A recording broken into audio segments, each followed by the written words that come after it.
I'm here with Jennifer Reynolds, and she is the Director of Emergency Communications for Benton County. Jennifer, how's it going? It's going good. So, tell folks who may not know what it is your job entails. What all does that mean? And you are in the basement, we should clarify, because people may not really see you that often because you work all hours, any hours, and you're constantly at the office, but you're not always physically seen. That is true. A lot of the dispatchers joke with me that I need to just get either a couch or set up a cot in my office because they feel like I'm here enough that I should just permanently make up my residence down here in the basement. But that is where we are. You know, out to, has to have such an impact, but to not be seen very often is kind of holding up the weight of the building, so to speak, down here from the below. But as the Director of Emergency Communications, I obviously oversee our 911 dispatch and call taking center, which entails the dispatchers who answer all the 911 calls for assistance from all of our county citizens in the unincorporated areas, as well as the cities that have the municipal police departments, to all the volunteer fire departments across the county, and the EMS services, as well as the office, search and rescue, and a whole other long list around the lake of agencies that work, with the parks and the lake area during the summertime, that we serve as that core for communications between the public when they're needing, emergency assistance or non-emergent assistance. And they don't know who else to call. They call us looking for that guidance on how to get help. So we're that link between those needs. And as the director, I oversee our policies and procedures and our scheduling for that. And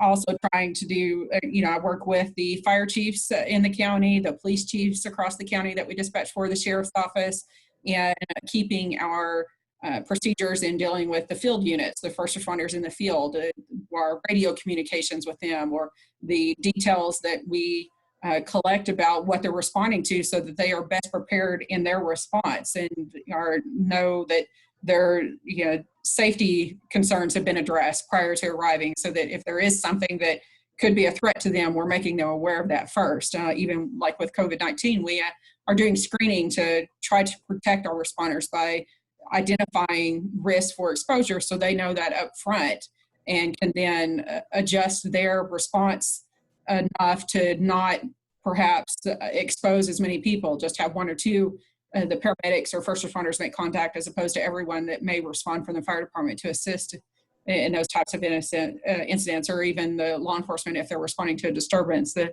same types of measures are taken for their protection as well. And sorry, go ahead. Sorry. No, go ahead. So you guys have had to change stuff as far as when it comes to COVID-19, as far as asking questions. And also you guys have been taking quite a few precautions to keep your area safe, because unlike some people like myself who are able to work remotely, you guys don't have that opportunity, and you can't just replace a dispatcher.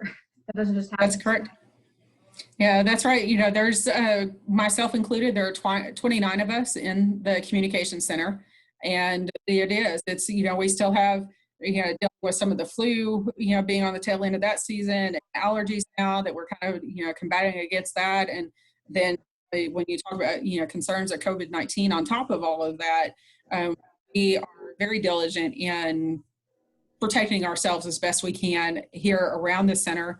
And I think most are very conscientious of that in their travels back and forth between work and home, and trying to limit their potential exposure. Because if one of us were to get exposed and come to work and be contagious and not know it yet, not showing symptoms, as they say can happen, well, we could ultimately wipe out our entire center. Essentially, all of us could be exposed and come down with it. And if we lose our dispatchers, we won't have anyone here to answer those calls when help's needed. And that's just not something that we would ever dream of or want to have to face, because it's important to us to be here to help the public and help the responders in the field. And if that link goes missing, then it really has an impact that's far reaching and beyond the center itself.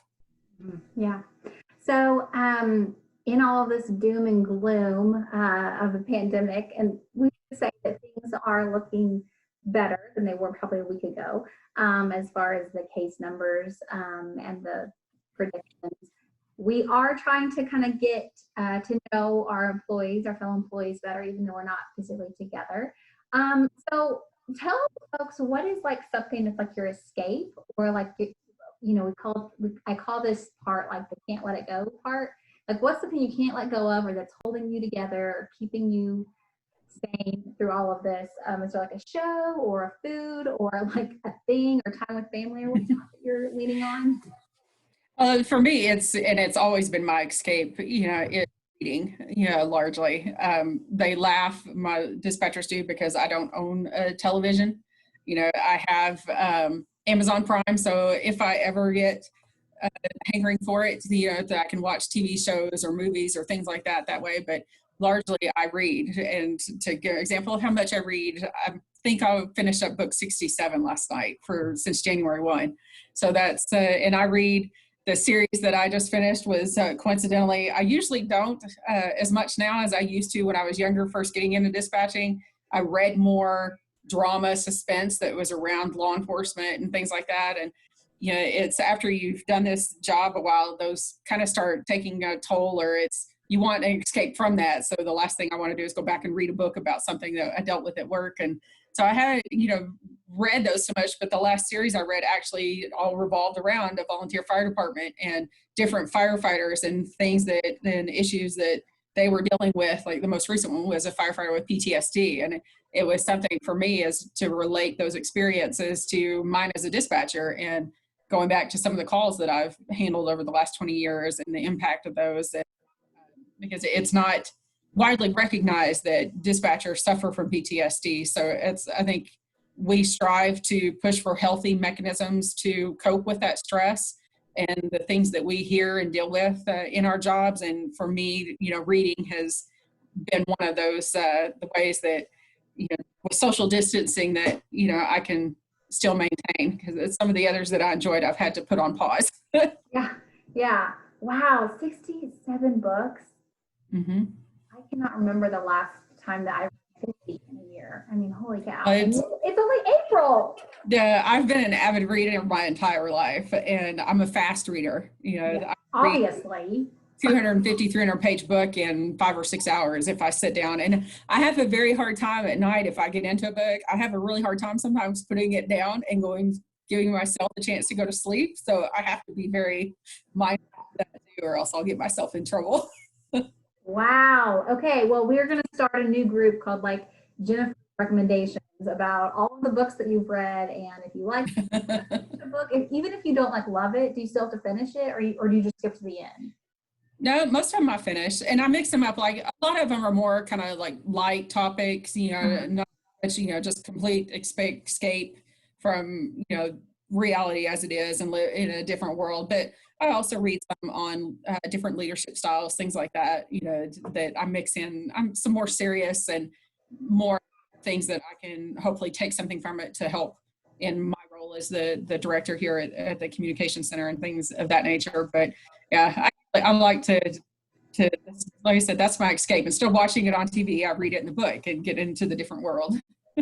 Wow. So like, there's not like one like fiction, nonfiction, one like author that you go to or anything like that. It's like you're Oh, well, there's actually, I've probably, I don't know, got a half a dozen to a dozen authors that every time they come out with a new book, I read it.